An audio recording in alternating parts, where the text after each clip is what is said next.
microscope does not know what it sees. The most state-of-the-art lab will never cure a disease.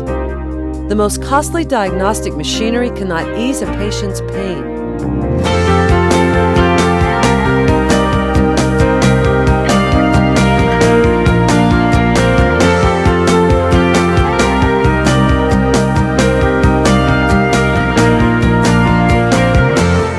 Only the open mind of a dedicated researcher can translate cold data into the answers we're seeking. That is what we need to find the answers to cancer.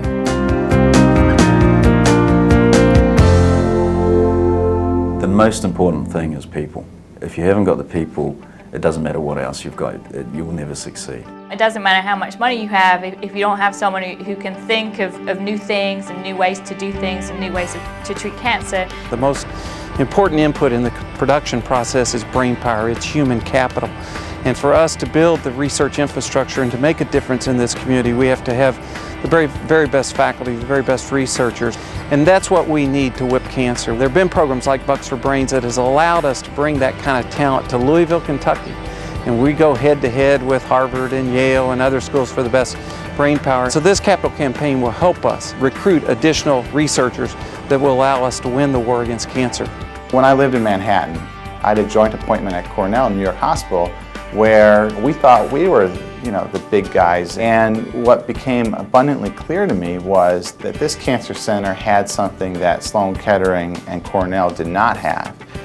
And I was frankly surprised by this. This cancer center has the ability to allow a researcher to identify a target, make a drug against that target, and then get it into people. I like living in Manhattan. But I like being here now much better because it's really allowing me to do what I want to do. The James Graham Brown Cancer Center at the University of Louisville is already drawing some of the best minds in cancer research from around the globe. Researchers who share the belief that the Brown Cancer Center is ready to join the elite group of NCI-designated comprehensive cancer centers. We've made the James Graham Brown Cancer Center and this capital campaign our highest priority. Kentucky needs a comprehensive cancer center, and clearly this is a state in which cancer is a major public health problem. And we believe that part of the reason that we're here is so that we can provide the best cancer education and cancer prevention as well as the best cancer treatment for the citizens of Kentucky. And that is going to take money, and it's going to take a continued commitment, and that's why we're in the midst of this program. And then it's a self-perpetuating motion really, because you're growing, you're bringing in good people, so you get better people, so you grow more.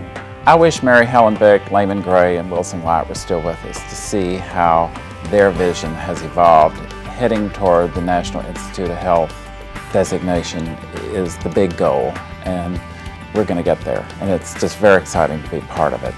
All we need at this point is a little push to get us over that last hump, and everything else is going to follow through. So I fully expect in 1 year we'll be Comprehensive Cancer Center here in Louisville.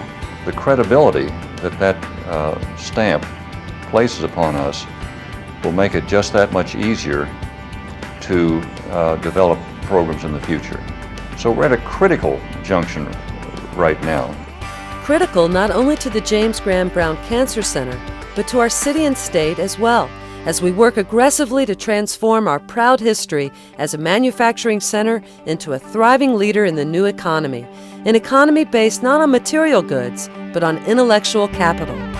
A lot of the manufacturing jobs that existed in this community when I was growing up, they've gone. They're not here anymore. So to provide jobs and economic development and increased economic opportunity for the people of this community, we need to build the life science industry here. We have a great opportunity to do that. And the area where we're good and can be number one is in cancer. Everything is moving, and we're beginning to get critical mass. And we're getting some very good people here. It's exciting, it's fun to come to work, and we're making a lot of progress. The kind of research that we're doing will lead to new companies, will lead to new jobs, it will lead to revenue coming into the state that's not here now. Commercialization is a necessary byproduct of sound research and protects the financial and intellectual interests of our researchers. But our primary goal will always be taking what we learn in the lab and putting it to use in preventing, treating, and perhaps one day, curing cancer. We get passed by so many organizations for wonderful causes, and there's really no formula how one finds the right match with your heart and your pocketbook. But this, to me, is the right direction to go because it affects so many people. Anybody that has somebody say to them, "I'm sorry to tell you, but this is cancer," goes through the whole range of emotions. How could this happen to me? I'm healthy. In thinking, at some point somebody's going to say, "Oh, we've got your records mixed up with somebody else." Every time I see a patient in the clinic who has metastatic cancer, and I tell them, "I'm sorry, but we've run out of options," it hurts. And the last thing we want to do is tell a patient, "Look, we have to give up." These are real people.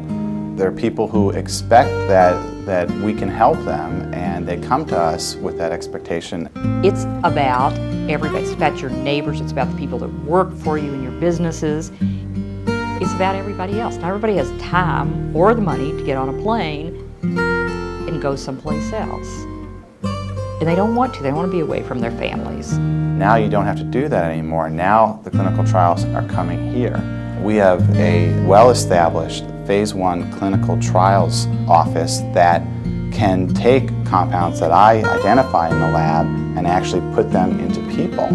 I couldn't do that at Sloan Kettering. That's what I do. That's what I endeavor to do. And this institution basically is allowing me to do that. It's incredibly rewarding to do that kind of research, to be able to deliver that kind of care to our patients, so that we have that seamless transition from cutting-edge research that's going on at the bench to delivering that quality of care to the bedside. We're not very serious people.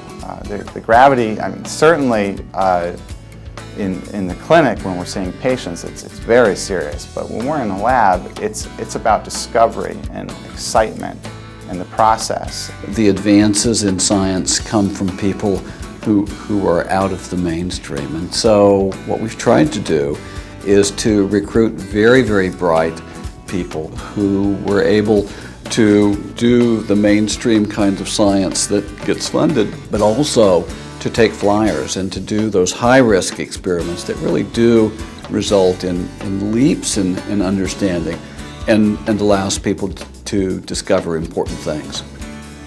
Long periods of frustration with brief moments of excitement. So it's a lot of hard work, and sometimes it's luck if you get a good result. This new potential cancer drug we have was really an accident. We were looking for one thing and we found something else. We said first of all, well, what the heck, these things work, let's see if we can use them for a therapy. We tried to look at their effect on normal cells and found that they don't inhibit normal cells anywhere near as well as cancer cells, so we have somewhat of a specific treatment. Things are changing with the medications that we have today. We are able to control the growth of cancer for prolonged periods of time. And a lot of our patients may be 60 or 70 years old, and we can assure them that the cancer won't take them, something else will.